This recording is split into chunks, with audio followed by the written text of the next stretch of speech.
बिस्मिल्लाहिर्रहमानिर्रहीम। Welcome students. आज हमारा लेक्चर जो है वो बेस्ड होगा जीआरडीडीएस की एक दूसरी टेक्निक के ऊपर। हमने जीआरडीडीएस में से एक टेक्निक पहले डिस्कस की है, वो फ्लोटिंग ड्रग डिलीवरी सिस्टम था।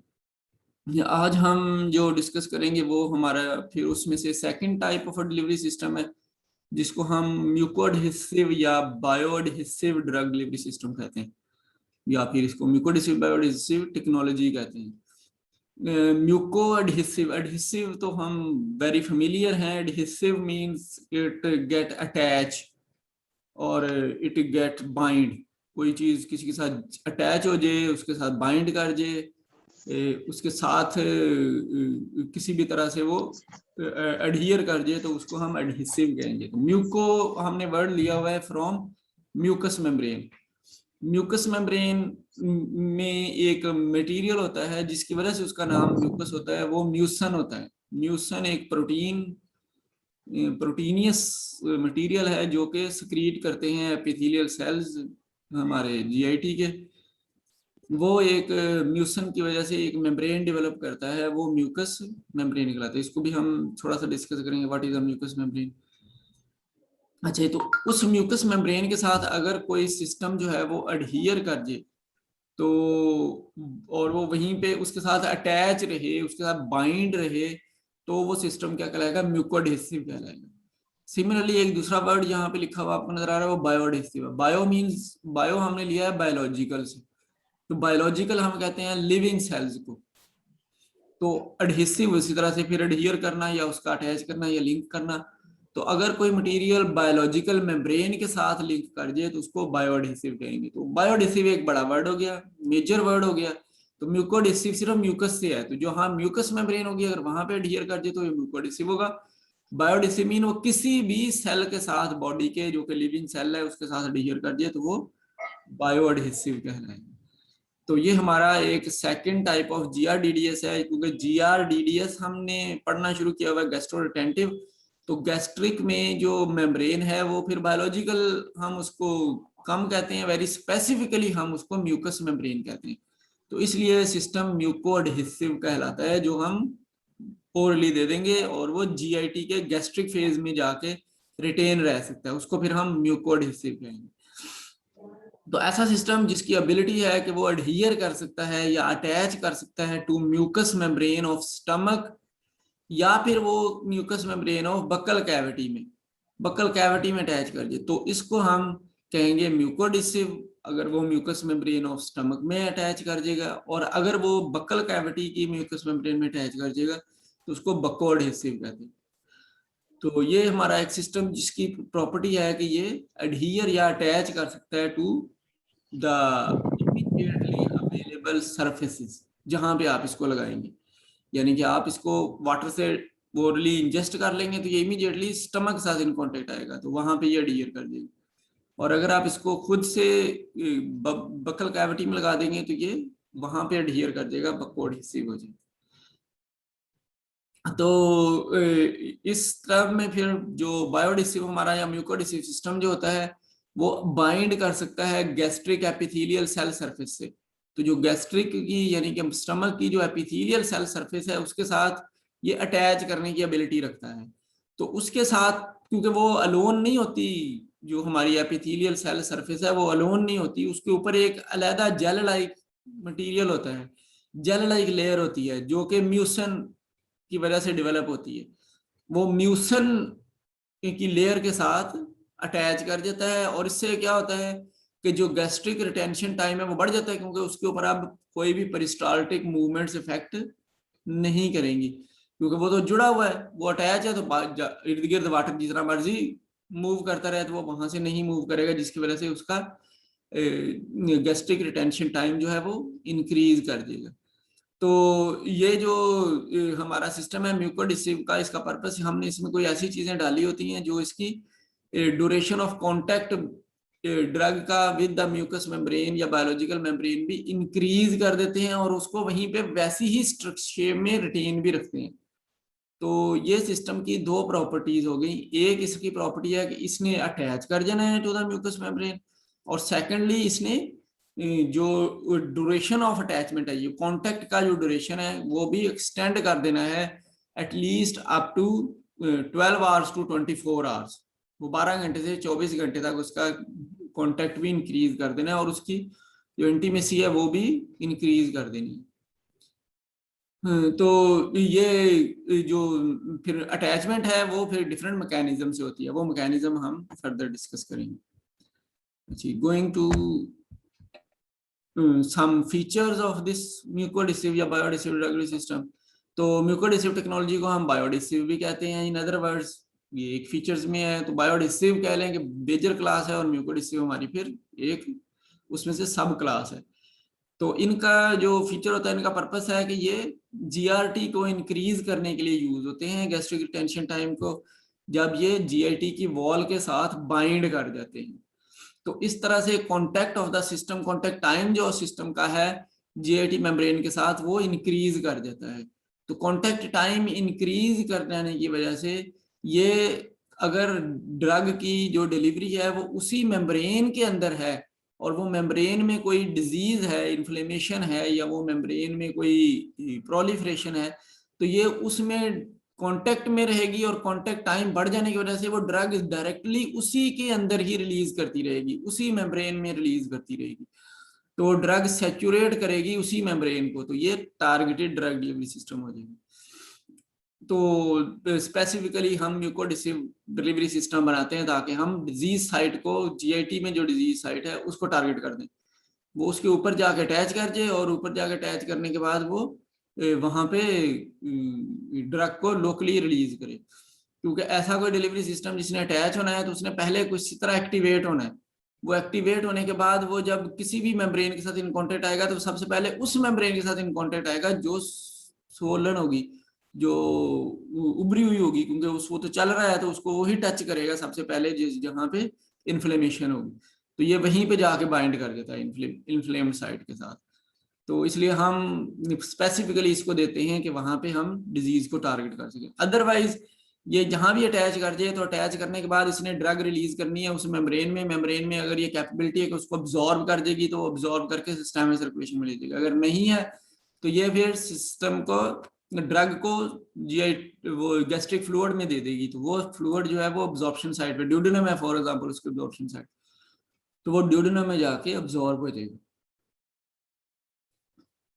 तो म्यूकोएडहेसिव ये जो सिस्टम है इसका फीचर ये है कि इसमें सिर्फ एक ऐसा एजेंट हमने डालना है जो कि म्यूकोडियन है। एडिशनली ये दूसरा जो है बाकी सारी की सारी हमारी कंट्रोल रिलीज टैबलेट होगी। तो एक कंट्रोल रिलीज टैबलेट के अंदर हमने एक म्यूकोएडहेसिव एजेंट ऐड कर दिया है।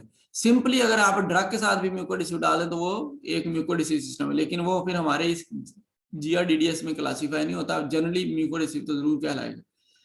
तो म्यूकोएडहेसिव एजेंट ही कोई ऐसा हो सकता है जो कि उसकी रिलीज को कंट्रोल कर रहा होता है, तो वो उसको कंट्रोल रिलीज भी बना देता है। इन एडिशन टू एडहिजन वो उसको कंट्रोल रिलीज प्रॉपर्टी भी दे रहा होता है। अच्छा, तो एडहिजन जो है वो इंटरेक्शन है सिस्टम का हमारे जीआईटी के मेम्ब्रेन के साथ, जो कि 3 या 4 तरह से कर सकता है वो म्यूकोएडहेसिव सिस्टम जो है। उनमें से एक जो है कि वो बॉन्ड बना सकता है, यानी कि कोई ना कोई वो बाइंडिंग कर सकता है, बॉन्ड बना सकता है, या वो फिर हाइड्रेशन के जरिए वो स्वेल करके तो वो स्टिकी हो सकता है। तो जिस तरह से म्यूकस मेम्ब्रेन स्टिकी है तो वो उसके साथ अटैच कर सकता है, या फिर वहां पे कुछ रिसेप्टर एग्जिस्ट करते हैं तो वो उन रिसेप्टर, उसकी शेप कोई ऐसी हो सकती है कि वो उन रिसेप्टर के ऊपर जाके बाइंड कर दे। तो रिसेप्टर पे बाइंड करने से भी वो वहीं पे, क्योंकि वो तो रिसेप्टर का सबस्ट्रेट तो नहीं है, तो सबस्ट्रेट ना होने की वजह से रिसेप्टर उसको डिग्रेड नहीं कर सकता। तो वो रिसेप्टर को, यानी कि ये जैसे हम एंटेगोनिस्ट कहते हैं, तो ये एंटेगोनिस्ट की तरह वहां जाके लग जाता है। तो जब वो लग जाएगा तो वो उस रिसेप्टर को ब्लॉक कर देगा, तो रिसेप्टर ब्लॉक हो जाएगा, तो लेकिन ये डिलीवरी सिस्टम वहां पे अटैच रहता है। तो ऐसे कुछ मैकेनिज्म है जिससे ये सिस्टम हमारा अटैच रहता है। तो starting with the system, first of all what is a mucus membrane, जिसकी वजह से हम इसको mucoadhesive drug delivery system कहते हैं। तो म्यूकस मेम्ब्रेन जो है ये एक जेल लाइक स्टिकी मेम्ब्रेन होती है जो कि हमारे स्टमक के इनसाइड के ऊपर पेस्ट होती है। एपिथेलियम सेल जो है इनसाइड ऑफ द स्टमक, उसके ऊपर ये एक अटैच होती है, स्टमक के अंदर अटैच होती है। वैसे तो ये स्मॉल इंटेस्टाइन में भी होती है और इसी तरह ये बकल कैविटी में भी होती है, लेकिन ज्यादातर ये स्टमक में, क्योंकि और फर्स्ट कांटेक्ट जब हमने किसी सिस्टम को इंजेस्ट करना है तो वो स्टमक में आना है, तो ये स्टमक के अंदर म्यूकस मेम्ब्रेन होने की वजह से वो उसके साथ अटैच कर सकता है। तो जो म्यूकस मेम्ब्रेन है ये एक जेल लाइक मटेरियल है, जेली सी होती है, जो कि स्टिकी ना नेचर होने की वजह से एपिथेलियल सेल्स के ऊपर अटैच कर देती है। वो क्यों जेली होती है, उसकी कॉन्स्टिट्यूशन अगर देखें हम तो it consist of 95% of water. तो ये ज्यादातर वाटर होता है जिसने थोड़ी सी प्रोटीन कार्बोहाइड्रेट को जेल लाइक बनाया हुआ होता है, और फिर 5% से लेसर इसमें म्यूसन होता है। म्यूसन जो कि एक प्रोटीन है, ग्लाइकोप्रोटीन है एक्चुअली, वो ग्लाइकोप्रोटीन गॉबलेट सेल सिक्रीट कर रहे होते हैं हमारे स्टमक के, वो उनकी वजह से ये वाटर के अंदर आके मिक्स होता है, तो ये एक स्वोलन स्ट्रक्चर लेता है म्यूसन। और फिर थोड़ा सा इसमें कार्बोहाइड्रेट, सॉल्ट्स और लिपिड्स होते हैं जो कि 1% तक वेट बाय वेट होते हैं। तो ये कार्बोहाइड्रेट, लिपिड्स और सॉल्ट्स भी इसके अंदर डिफरेंट प्रॉपर्टीज देते हैं, यानी कि इसमें कोई आयनिक फीचर बना देते हैं, इसमें कोई चार्ज डेवलप कर देते हैं, क्योंकि ये तो प्रोटोनेट हो जाते हैं। तो प्रोटोनेट वाटर की वजह से, तो वाटर की वजह से प्रोटोनेट होने की वजह से ये पॉजिटिव या नेगेटिव चार्ज कैरी करना शुरू हो जाते हैं। तो वो जो ये सारी प्रॉपर्टी जो है ये इन्हीं सॉल्ट्स की, जैसे सल्फेट सॉल्ट्स होते हैं इसके अंदर, तो सल्फेट चार्ज कैरी करता है। ऐसे कार्बोहाइड्रेट्स हैं तो कार्बोहाइड्रेट्स में माइंस होते हैं, कार्बोहाइड्रेट्स में नॉर्मली कार्बोक्सिलिक लिंकेजेस माइंस होते हैं, तो ये negative carbohydrate negative charge develop कर रहे होते हैं। इसी तरह लिपिड्स होते हैं, तो लिपिड्स में अमाइनो एसिड है तो अमाइनो ग्रुप होता है, तो अमाइनो ग्रुप जो है वो पॉजिटिव चार्ज डिमॉन्स्ट्रेट कर रहा होता है, तो ये इसके ऊपर ये नेगेटिव पॉजिटिव चार्ज फ्लो कर रहा होता है हमारी म्यूकस मेम्ब्रेन के ऊपर। अच्छा जी, तो ये एक मेम्ब्रेन की कॉन्स्टिट्यूएंट्स हैं। म्यूसन जो है वो एक ग्लाइकोप्रोटीन है जिसका मॉलिक्यूलर वेट जो है वो 0.2 से मोर देन 50 मेगा डाल्टन के राउंड अबाउट है। तो ये काफी बड़ी एक स्ट्रक्चरल ग्लाइकोप्रोटीन होती है जो कि सिक्रीट की जाती है। ये जो प्रोटीन है ये कोडिंग प्रोटीन होती है, तो इसके ऊपर कोड्स होते हैं जिनको हम MUC जीन्स कहते हैं। ये कोडिंग प्रोटीन जो है वो MUC जीन्स से आइडेंटिफाइबल है। आप वो जीन की सीक्वेंस अगर यहाँ पे देख लें, लगा दें, तो ये म्यूसन आइडेंटिफाई हो जाएगी, म्यूसन आप वहां से सेपरेट कर सकते हैं। तो ये MUC जीन्स की फॉर्म में म्यूकस जो कि ग्लाइकोप्रोटीन है वो सिक्रीट होती है, और ये सिक्रीटेड फॉर्म में होती है, और सिमिलरली ये मेम्ब्रेन बाउंड फॉर्म में होती है, यानी कि कहीं पे आपको गॉबलेट सेल से ये सिक्रीट होती सेपरेट सिक्रीटेड म्यूसन नजर आएगी, और कहीं पे ये फिर स्वेलन होके एक जेल लाइक मटेरियल बन के ये उसके ऊपर जो हमारा स्टमक की बॉल है उसके ऊपर कोट हुई नजर आएगी। तो मेम्ब्रेन बाउंड और सिक्रीटेड दोनों फॉर्म में एग्जिस्ट करती है। अच्छा, म्यूसन जो है वो जो कोड है उसके ऊपर जीन्स हैं वो डिफरेंट टाइप्स के हैं, तो फिर इस तरह म्यूसन जो है वो डिफरेंट टाइप्स की है। तो म्यूसन को अगर हम क्लासिफाई करें तो MUC1, MUC2, MUC4, ये जो 3 टाइप की म्यूसन के जीन हैं ये प्राइमरीली हमारे GIT के गॉबलेट सेल सिक्रीट करते हैं, या जो हमारी मेम्ब्रेन है ट्रांस मेम्ब्रेनल प्रोटीन्स, वो प्रोटीन्स के ऊपर जीन ये वाले MUC1, MUC2, MUC4 जीन्स होते हैं।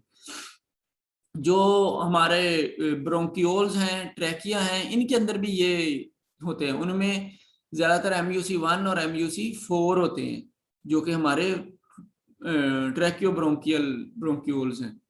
इस तरह ट्रैकोब्रोंकियोल्स में MUC6 भी पाए जाते हैं।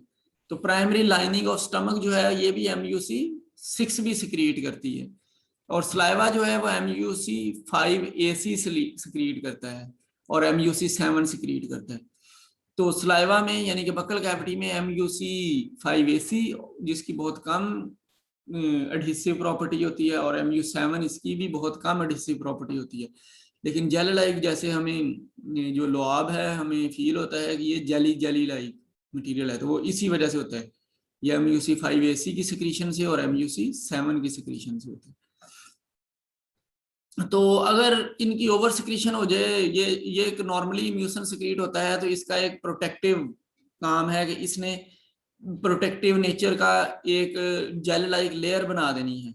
तो वो जेल लाइक लेयर की प्रॉपर्टी ये है कि उसने प्रोटेक्ट करना है एसिड के कांटेक्ट को फ्रॉम एसिड जो कि सिक्रीट हो रहा है इन द GIT स्टमक में, उसको उसने प्रोटेक्ट करना है कि वो डायरेक्टली स्टमक की एपिथेलियल सेल्स के साथ वो डायरेक्टली इन कांटेक्ट ना आए, ताकि वो उसको बर्न ना कर सके। तो ये उसके ऊपर एक जेल लाइक सब्सटेंस कोटेड होता है, फिर ये उसका contact to epithelial cells decrease करता है। तो ये प्रोटेक्टिव नेचर होता है। दूसरा, ये इम्यून सिस्टम का पार्ट है। ये जो जीन है MUC1, MUC2, MUC3, MUC4, MUC6, ये सारे हमारे इम्यून सिस्टम का पार्ट है। तो ये जो ऊपर कोडिंग होती है, ये ज्यादातर कोडिंग उनके ऊपर भी होती है जो कि हमारे एंटीजेंस हैं। तो इसका काम है कि जैसे ही कोई इसको डाइट के अंदर, या जैसे ही इसको कोई और मटेरियल इन्वेडर जो कि एंटीजन कंसीडर किया जाए, ये उसको अटैच करवा लेती है। तो ये उसको सिस्टम में सर्कुलेशन में नहीं जाने देती, ये उसको स्टमक में आगे नहीं जाने देती। तो ये उसको वहीं पे अटैच करवा लेती है। अल्टीमेटली ये वहीं पे इसको डिस्ट्रॉय करने की कोशिश करती है। नहीं हो तो ये लिवर में पहुंचा देती है वहां पे डिस्ट्रॉय करने के लिए, या फिर इसको फ्लो करा दिया जाता है टूवर्ड्स लार्ज इंटेस्टाइन। तो ये एक इम्यून सिस्टम का पार्ट भी होती है। तो ये इम्यून सिस्टम के तौर पे वर्क भी करती है, तो टॉक्सिन्स को रिमूव करने के लिए यूज होती है। अच्छा, तो कभी कभी फिर ये डिजीज भी हो जाती है। तो म्यूसिन की ओवर सिक्रीशन एक डिजीज है जो कि बहुत से लोगों को होती है। जैसे एस्थमा एक डिजीज है। तो एस्थमा जो है प्राइमरीली जिसकी जो एस्थमा की रीजन है वो सिर्फ और सिर्फ म्यूसिन की ओवर सिक्रीशन है। तो MUC1 और MUC4 जो कि ट्रैकियो ब्रोंकियोल्स में होते हैं, वो अगर ज्यादा सिक्रीट करने लग जाएं तो वो एक थिकर लेयर बनाना शुरू कर देंगे ट्रैकिया के अंदर भी, और इसी तरह से आपके लंग्स के अंदर भी, ब्रोंकियोल्स के अंदर भी।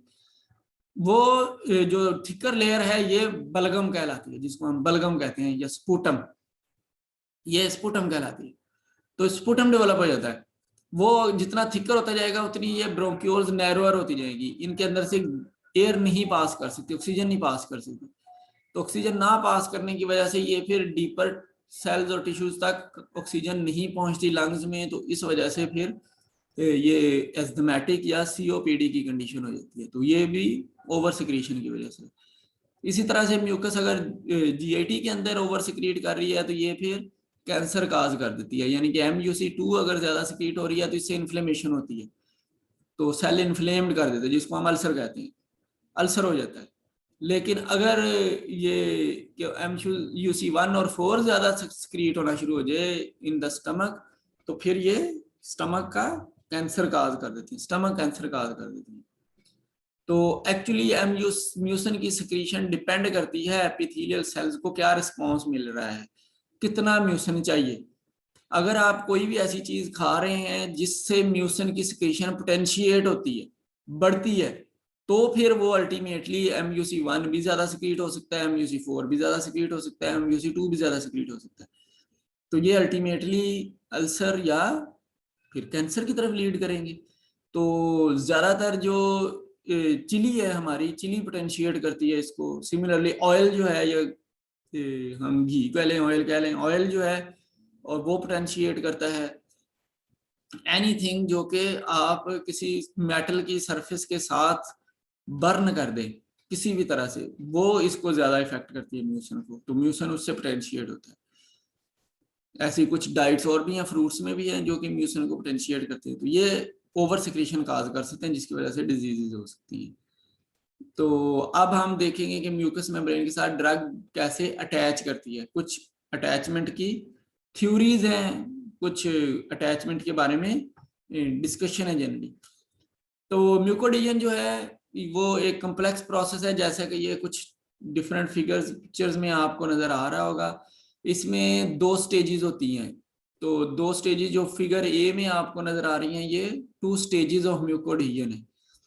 पहली स्टेज ये है कि म्यूकोडिसिव सिस्टम आपने GIT के अंदर एडमिनिस्टर किया है, तो ये सिस्टम इस तरह से है। फिर ये स्वेल कर गया या इसके ऊपर कोई चार्ज डेवलप हो गया, तो ये फिर म्यूकस मेम्ब्रेन के साथ कांटेक्ट कर गया, या ये एपिथेलियल सेल्स के साथ कांटेक्ट कर गया। कांटेक्ट जब किया इसने, तो उसके अंदर से फिर कोई बॉन्ड इनिशिएट हुए, या फिर ये सिमिलरली इसने म्यूकस मेम्ब्रेन के साथ कोई जेल लाइक होने की वजह से कोई स्ट्रक्चरल अटैचमेंट शुरू कर ली। तो ये म्यूकस मेम्ब्रेन ने इसको अपने अंदर ले लिया, ये एपिथेलियम सेल्स के साथ अंदर घुस गया, म्यूकस मेम्ब्रेन के अंदर घुस गया। कोई बॉन्ड हो सकता है, तो ये स्टेज जिसमें ये इसके पास आया है इसको कॉन्टेक्ट स्टेज कहते हैं, और ये फिर जिसमें ये बिल्कुल म्यूकस मेम्ब्रेन के साथ, म्यूकस मेम्ब्रेन के अंदर घुस जाता है, यानी कि ये उसके साथ अटैच कर जाता है, इसको हम कंसोलिडेशन स्टेज कहते हैं। तो ये दो स्टेजेस के ऊपर हमारा सिस्टम जो है वो मेनली वर्क करता है। पहले इसने कांटेक्ट करना होता है, अगर कांटेक्ट में ये उसके अंदर कोई प्रॉपर्टी इनिशिएट कर सके जिसकी वजह से कंसोलिडेट हो जाए तो ये कंसोलिडेशन हो जाती है, अगर नहीं तो ये फिर यहाँ से हटा दिया जाता है। इसी तरह फिगर बी जो है, फिगर बी में आप देखें कि एक एपिथेलियल वॉल है, एपिथेलियल वॉल के साथ आपके उसके ऊपर एक म्यूकस लेयर है, एक म्यूकस मेम्ब्रेन है, और फिर सिस्टम जो है जैसे कि हमने कॉन्टेक्ट स्टेज और कंसोलिडेशन स्टेज में कहा, तो वो म्यूकस मेम्ब्रेन के साथ बिल्कुल अटैच हो गया है, तो ये बाइंड हो गया है। तो ये म्यूकोजा है, मींस ये एपिथेलियल सेल्स ऑफ स्टमक है, इसके ऊपर ये म्यूकस मेम्ब्रेन है, म्यूकस लेयर है, और ये म्यूकोडिसिव सिस्टम है जो कि इसके ऊपर अटैच कर गया है। तो इस तरह से ये हमारा जो बी जो है वो म्यूकोडिसिव यूनियन कैसे होगी, किस तरह से वो उसके ऊपर लगा हुआ होगा, वो इस तरह से लगा होगा। दिखाएंगे आपको जरा डिफरेंटली, दिखाएंगे आपको ऐसे जैसे ये एपिथेलियल सेल्स के साथ लगा हुआ है, लेकिन एक्चुअली ये लगा होगा इसी तरह से कि दरमियान में म्यूकस मेम्ब्रेन होगी। ये बी है। इस तरह फिगर सी जो है, फिर डिफरेंट थ्योरीज हैं जिनकी बेस के ऊपर ये हम कहते हैं सिस्टम जो है वो अडहियर करता है टू म्यूकस मेम्ब्रेन। तो उसमें से एक थ्योरी जो है उसको हम बैटिंग थ्योरी कहते हैं। बैटिंग थ्योरी से मुराद है कि जब आप ने म्यूकोडिसिव सिस्टम जो है वो एडमिनिस्टर किया, तो म्यूकोडिसिव सिस्टम जाके वॉल के पास आया तो इसने वहां से वाटर लेना शुरू कर दिया। ये वाटर लेके इसकी सरफेस जो है एटलीस्ट या पूरा सिस्टम जो है वो वेट हो गया। वेट होने के बाद ये क्योंकि वेट होने से ये उसी नेचर में आ गया जिस नेचर में आपकी म्यूकस मेम्ब्रेन है, उसी तरह से जेल लाइक हो गया। तो ये वेट हो जाने की वजह से उस वेटेड जेल लेयर के साथ अटैच हो जाएगा, उसके साथ स्टे करेगा। तो ये यहाँ से जब अटैच कर देगा तो अब ड्रग डिलीवरी जो है या तो फिर इसके अंदर जा सकती है, लेकिन यहाँ से तो ये वाटर लेता रहता है, तो ड्रग डिलीवरी यहाँ से एक डिफरेंट साइड से यहाँ से ड्रग डिलीवरी पॉसिबल होती रहती है, यहाँ से ड्रग रिलीज करती रहती है, वो इसी इमीडिएट मेम्ब्रेन के ऊपर रिलीज करती रहती है या ये स्टमक की जो गैस्ट्रिक फ्लूइड है उसके अंदर रिलीज करती रहती है। अच्छा, एक कांटेक्ट एंगल कहलाता है, जब भी कोई डिलीवरी सिस्टम किसी के साथ अडहियर करता है, उसके साथ अटैच करता है, तो वो बड़ा मैटर करता है कि उसका कांटेक्ट एंगल कितना है। तो अगर आपका म्यूकोडिसिव सिस्टम जो है वो वेरी राउंड है, राउंड पार्टिकल्स है, तो राउंड पार्टिकल्स का 180 कांटेक्ट एंगल होता है। तो 180 कांटेक्ट एंगल से मुराद है बहुत थोड़ा पार्ट जो है आपके डिलीवरी सिस्टम का है वो कांटेक्ट कर सकता है टू द म्यूकस मेम्ब्रेन और एपिथेलियल सेल्स। अगर वो बहुत थोड़ा कांटेक्ट कर सकता है तो उसका बॉन्ड वीक होगा, वो बॉन्ड किसी तरह से उसको सस्टेन नहीं करवा सकता वहां से। अच्छा, अगर आपका ओवल सिस्टम है या आपका सिस्टम जो है वो इन अदर वेज वो टेबलेट की तरह सिलेंड्रिकल है, तो उसका कांटेक्ट एंगल जो है वो 45 तक बनेगा, 135 तक या 45 तक बनेगा, 45 तक या मैक्सिमली इतना बनेगा। तो ये एंगल जो है इसमें उसका ज्यादा एरिया कांटेक्ट में होगा टू द म्यूकस मेम्ब्रेन। तो जितना एरिया ज्यादा इन कांटेक्ट होगा उतना फिर उसका वेटिंग भी ज्यादा परफेक्ट होगी, और अगर उसने बाय वेटिंग अटैच करना है, एडहियर करना है यानी कि हाइड्रेशन के मैकेनिज्म से, तो भी वो ज्यादा बेटरली रिस्पॉन्ड कर सकती है। या अगर उसने कोई बॉन्ड बनाना है तो ज्यादा सरफेस जो है वो इन कांटेक्ट में होगी और कम उसका कांटेक्ट एंगल होगा, जिसकी वजह से जो जिसमें वो अटैच नहीं कर सकता, तो कम कांटेक्ट एंगल होने की वजह से वो फिर डिलीवरी सिस्टम ज्यादा अडहियर कर सकता है, ज्यादा स्ट्रॉन्गर बॉन्ड उसके साथ बना सकता है। अच्छा, इसके अलावा एक ई फिगर जो है ये आपको बताती है फ्रैक्चर थ्योरी। तो फ्रैक्चर थ्योरी से मुराद है कि जब डिलीवरी सिस्टम जो म्यूकोडिसिव डिलीवरी सिस्टम जो है इन कांटेक्ट आता है विद म्यूकस मेम्ब्रेन, तो म्यूकस मेम्ब्रेन वहां से रप्चर होना शुरू हो जाती है, क्योंकि ये वाला सिस्टम जो है इसके अंदर खुद से एक जेल लाइक मटेरियल होता है। तो ये जेल लाइक या एक सॉलिड है और वो एक जेल के पास आता है तो जेल को तोड़ना शुरू कर देता है।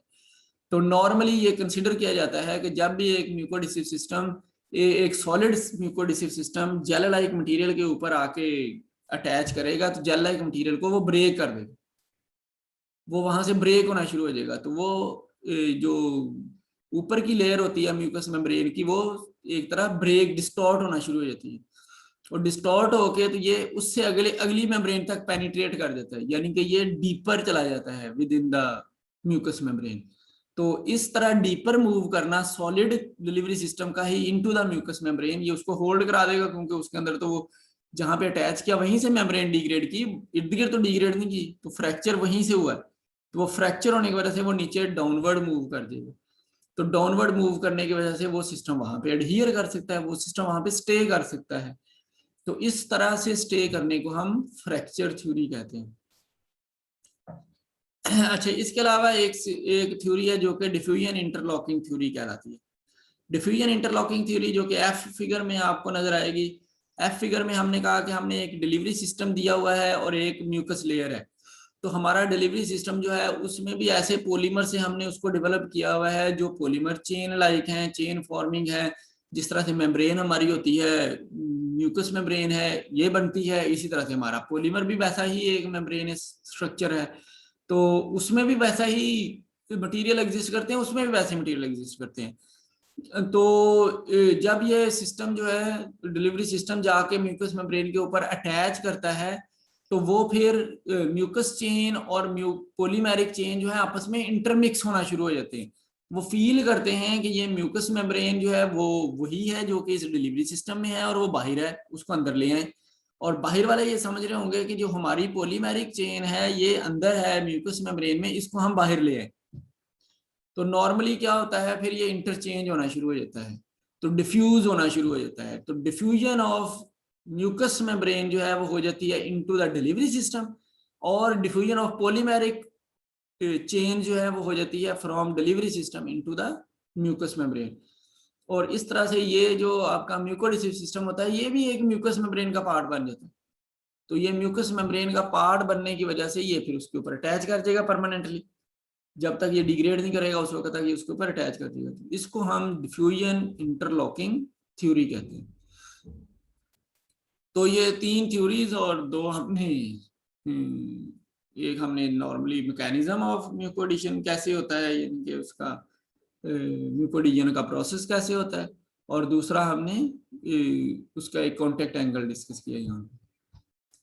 अच्छा, अब हम जरा थोड़ी सी बात कर लें कि यहीं से जैसे हमने थ्योरीज डिस्कस की हैं, तो थ्योरीज की बेस के ऊपर मैकेनिज्म ऑफ एडहेजन क्या होगा।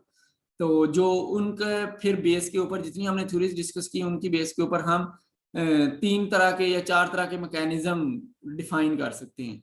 एक मैकेनिज्म को हम कह सकते हैं हाइड्रेशन मीडिएटेड म्यूकोएडिशन। हाइड्रेशन मीडिएटेड से मुराद अब वेटिंग थ्योरी से है हमारी। तो इसमें हमने कहा कि जो मॉइस्चर है वो जब पेनिट्रेट करेगा, वेटिंग थ्योरी में यही था कि वो म्यूकस मेम्ब्रेन से लिक्विड जो है वो पेनिट्रेट करेगा इनटू द म्यूकोएडहेसिव सिस्टम। तो मॉइस्चर जब म्यूकोएडहेसिव सिस्टम में पेनिट्रेट करेगा तो वो म्यूकोएडहेसिव की जो पॉलीमर जो है वो उनको एक्टिवेट कर देगा और उसको वो प्लास्टिसाइज कर देगा, यानी प्लास्टिसाइज करके उसको जेल लाइक में बना देगा। वो फ्री हो जाएंगे फ्रॉम द डिलीवरी सिस्टम और जेल की तरह के बन जाएंगे ऊपर से। एक्चुअली फ्री होने से मुराद ये नहीं है कि वो वहां से हट जाएंगे, फ्री होने से मुराद है कि वो अब सॉलिड नहीं रहा, वो सॉलिड से हट जाएंगे, वो वहां पे जेल लाइक सब्सटेंस बन जाएगा। तो वो जो जेल लाइक मटेरियल है, नीचे भी जेल लाइक मटेरियल है, ऊपर भी जेल लाइक मटेरियल है। तो जब हम कहते हैं कि 2 मटेरियल एक ही जैसे हैं तो वो एक दूसरे के साथ similar type of attractive forces रखते हैं। वो अट्रैक्टिव फोर्सेस एक्सप्लेन की थी एक साइंटिस्ट ने जिसका नाम है वॉन्डरवॉल। तो वो उसको वॉन्डरवॉल फोर्सेस कहा जाता है। ये अट्रैक्टिव फोर्सेस होती हैं जो दो सिमिलर पार्टिकल्स के दरमियान एग्जिस्ट करती है, सिमिलर मटेरियल्स के दरमियान एग्जिस्ट करती हैं जब वो एक स्पेसिफिक डिस्टेंस पे पास आ जाते हैं। हत्ता कि सिमिलर में रिपल्शन होती है, हम कहते हैं पॉजिटिव पॉजिटिव है तो उनमें रिपल्शन होगी, नेगेटिव नेगेटिव उनमें रिपल्शन होगी, लेकिन जब वो एक स्पेसिफिक डिस्टेंस तक एक दूसरे के पास आ जाते हैं तो उनमें फिर अट्रैक्टिव फोर्सेस अपीयर हो जाती हैं जो कि वॉन्डरवॉल फोर्सेस होती हैं। सिमिलरली हाइड्रोजन बॉन्डिंग जो होती है वो इनिशिएट हो जाती है। हाइड्रोजन बॉन्डिंग जो है वो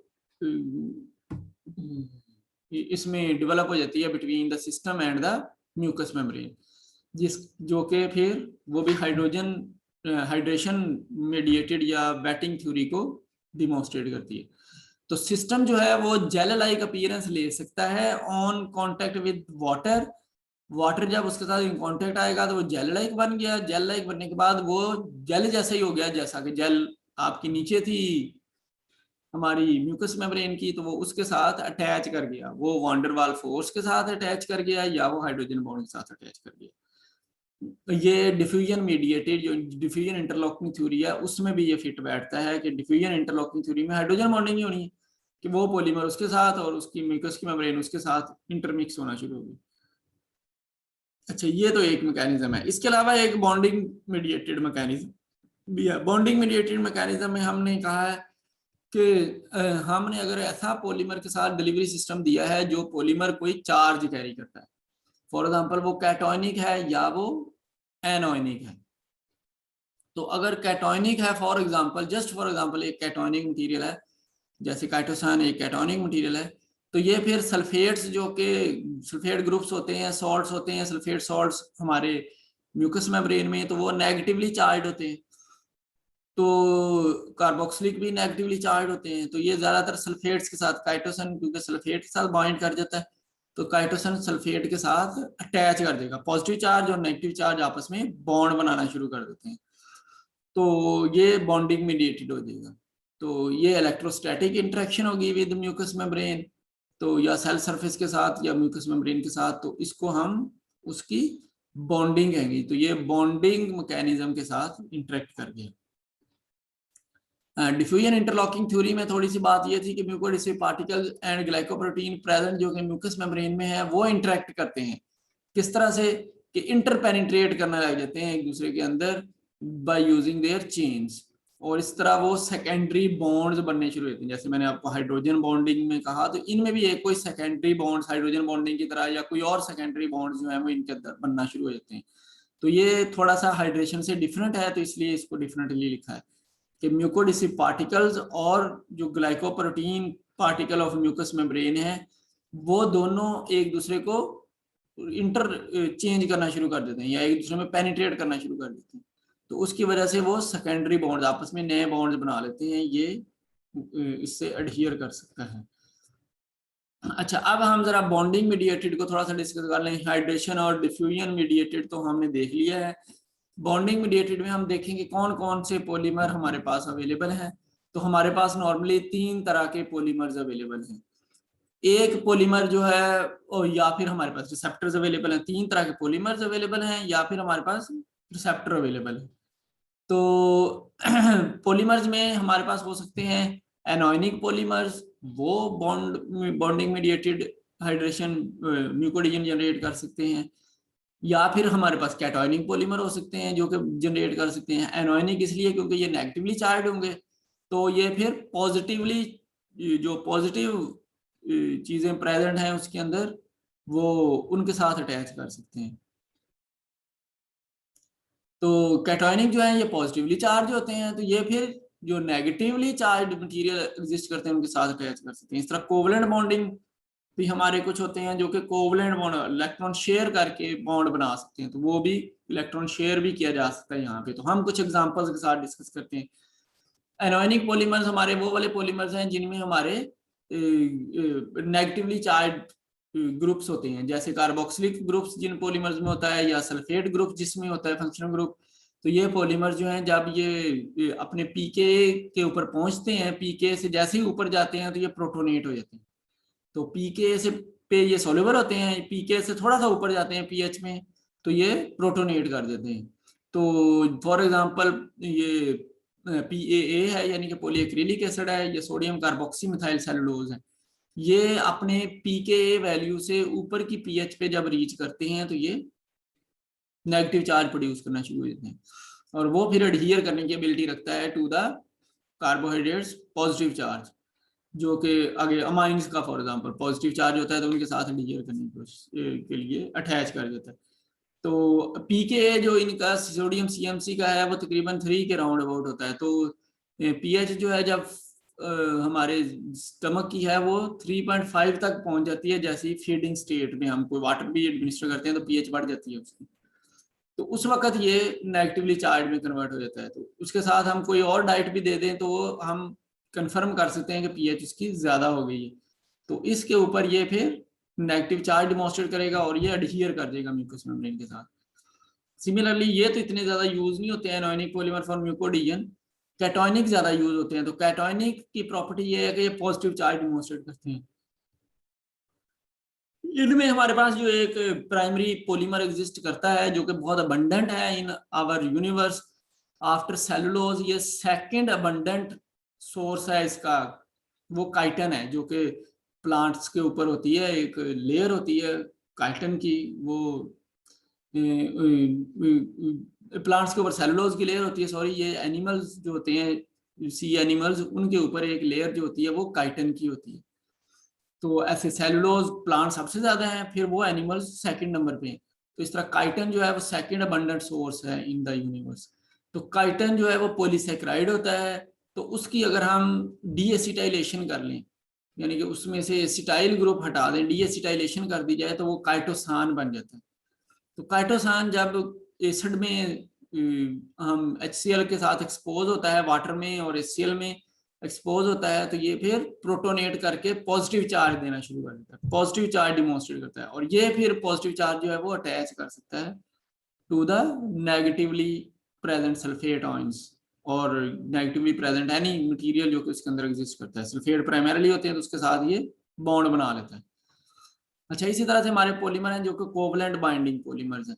तो कोवलेंट बाइंडिंग में हमारे पास ऐसे पॉलीमर जो कि जिनकी बहुत ज्यादा कोवलेंट एबिलिटी होती है म्यूकस मेम्ब्रेन के साथ, उनमें एक फंक्शनल ग्रुप है जो कि CDI कहलाता है, कार्बोनाइल डाई अमीडाजोल। अगर ये फंक्शनल ग्रुप किसी भी सब्सटेंस के अंदर हम डेवलप कर दें या एग्जिस्ट करे CDI ग्रुप, तो इसकी प्रॉपर्टी ये होगी कि ये कोवलेंट बॉन्ड बना सकता है, ये इलेक्ट्रॉन शेयर करने की एबिलिटी रखता है।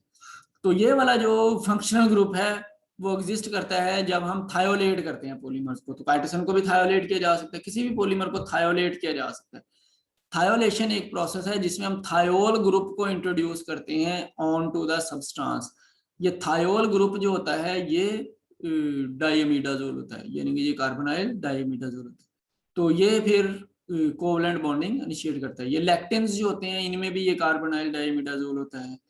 फिर जो एंटीबॉडीज हम बनाते हैं अमाइनो एसिडिक सीक्वेंसेस की, इनमें भी ये डाइअमीडाजोल, ये अमाइनो एसिड में भी जो मेन फंक्शनल ग्रुप होता है वो डाइअमीडाजोल होता है, कार्बोनाइल डाइअमीडाजोल।